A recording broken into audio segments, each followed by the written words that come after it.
Naghanap ka ba ng magandang tablet para sa inyong online needs and online schooling? Na may dual SIM capability, malaki ang screen, malaki ang kanyang battery, plus maganda ang kanyang display?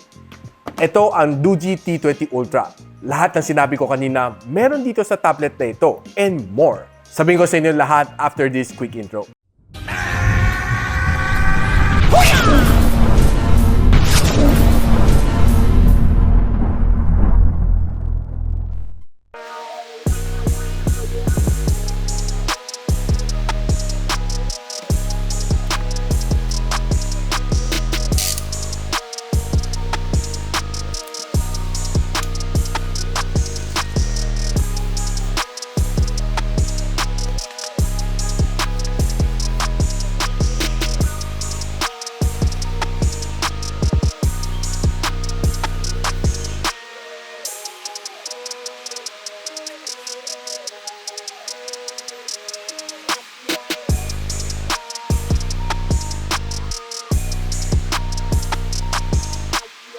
Now guys, itong Doogee T20 Ultra na kaka-unbox natin has a price of 18,499, which I'll be posting the link on the description box below. And by the way, ang storage neto is 12 plus 20, which is a total of 32 gigs of memory plus 256 gig of storage.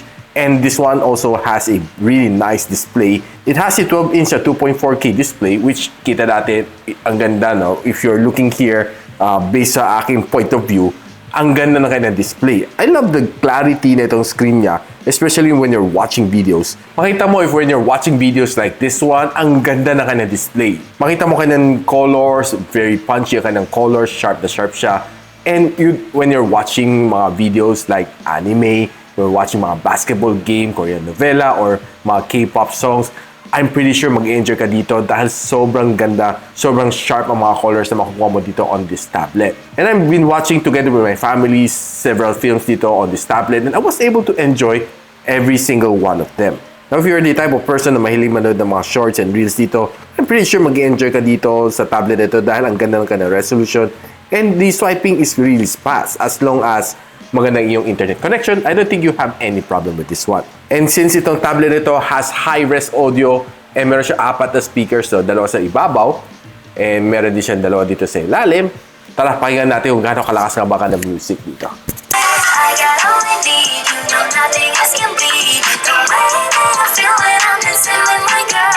So ayan, napakinggan na natin ang lakas ng kanyang music dito sa kanyang tablet. And this one has high-res audio, by the way. And nga pala, kung hindi pa kayo contented sa kanyang sounds, you can always use ang kanyang audio jack to put on your favorite headphones. Now, probably one of the things na overlook sa mga tablet is yung mga may LTE SIM. So this one has dual SIM na capability. It can support 2 nano SIM or isang nano SIM plus the micro SD na support. So you can put 2 4G SIM dito. Pwede mo pagsama Globe and Smart, Globe and dito, Smart and dito, or kayo bahala kung ano gusto nyo ilagay dito.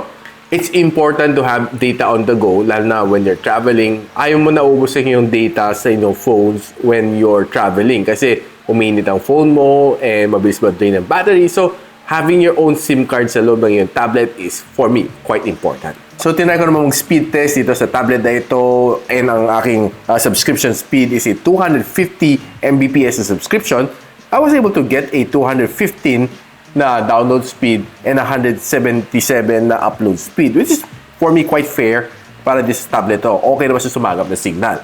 Now, itong Doogee T20 Ultra has a Helio G99 na processor, which I know, nasabihin nyo, it's an overly used chip. But for me, this is a tablet. Hindi ka naman masyado mag-gaming dito. You're not going to do heavy gamings dito sa tablet ito. And I believe a G99 is just right enough para sa kanyang performance dito. It was able to give me a 348,000 points, which I think is not so bad. Now, if you're checking Wildlife Extreme, nakuha naman niya, best loop score is 350 and 99% stability. Now, if you're interested naman sa score niya dito sa Geekbench para sa kanyang CPU benchmarking, this is what you get. And ito naman makuha mo sa kanyang GPU benchmarking. Now, itong tablet ito has a very big na battery.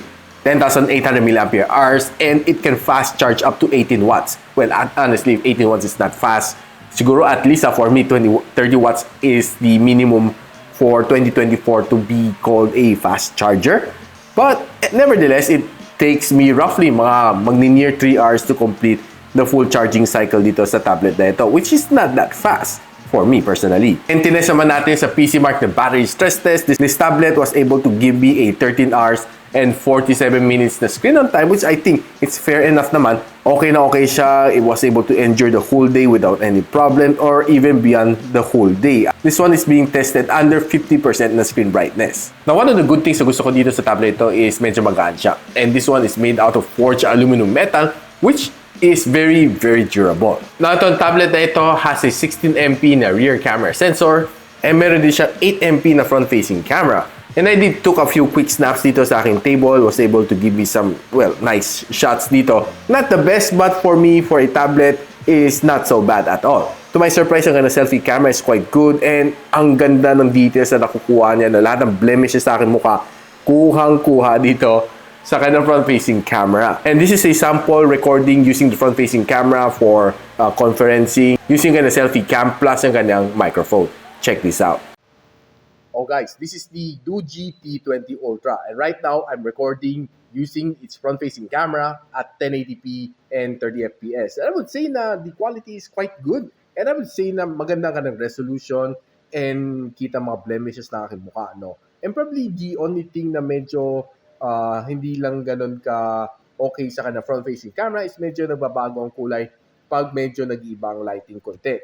And I would say na probably you just need to be more consistent sa inyong lightings para medyo mas consistent ang color dito sa kanyang front-facing camera.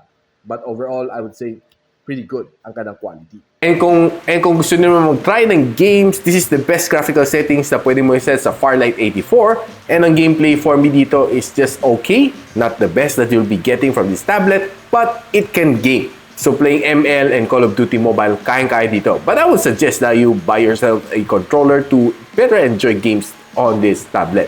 So guys, nakita nyo na ang performance nitong Doogee T20 Ultra. I would say na sobrang gamit na gamit ng G99 na processor. For me, it's just enough para sa everyday usage. You're not a power user, hindi ka naman gamer dito sa tablet na ito. And in any way, this is not even a gaming tablet. For me, G99 is just enough to power me on everyday usage dito sa tablet na ito. And what I like dito sa kanya is ang laki na kanya display and ang ganda, ang linaw, ang sharp ng kanya mga pictures na dinidisplay dito. And probably you just might need to buy a pen para makapag-doodle ka na maayos dito sa tablet na ito. And what I like dito sa kanya is matagal ka ng battery life dahil ang laki na kanya ng battery and meron siya dual SIM capability, so you're always connected. Kung walang signal ng Globe, pwede ka mag-smart. Kung walang signal ng smart, pwede ka mag-dito. So walang excuse na walang data. So walang excuse na walang signal. So guys, if you want to know kung saan pwede mabili itong T20 Ultra ni Doogee, link on the description. And if you like this video, don't forget to share it to your friends. And a subscription to this channel would definitely be awesome. I'll see you in the next one. And so, ako para si Richmond, and you're watching Gadget Sidekick. What's up?